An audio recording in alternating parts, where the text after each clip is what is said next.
Ohoy ohoy ohoy ohoy ohoy ohoy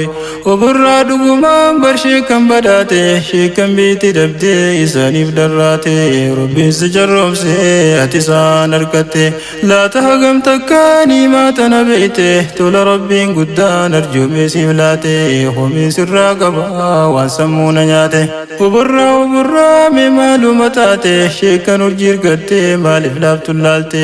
maddii lallaalii kan sheekan simate akkatti dabaltee tolchee gubsiifatte meeyati sheekoo kam kunuunsa qallaate ba'ulamaan si keeysatti maaliif hadiyoomte Rabbiin si gaafata shooraati baate deebisaa gaafasii mee maal qopheeffatte sheekan kun durattis baruudhaaf rakkate jiruu isaatti dhiisee hegeree dhalootaaf aduudhaaf hidhate rakkoota muubsee lubbuu isaa laate har'as barsiisuudhaaf waggaa meeqaatamaa jira siif dhaabbate khidmaa diin irratti mee maaliin tinnifteef isaa yaadachuu fi irraa barachuu ati yoom yaadatte Gaaffiin himatana maal deebifta borii mootii irraa borii ulamoota keenya nagayaa fi fayyaa nuuf dheeresi umrii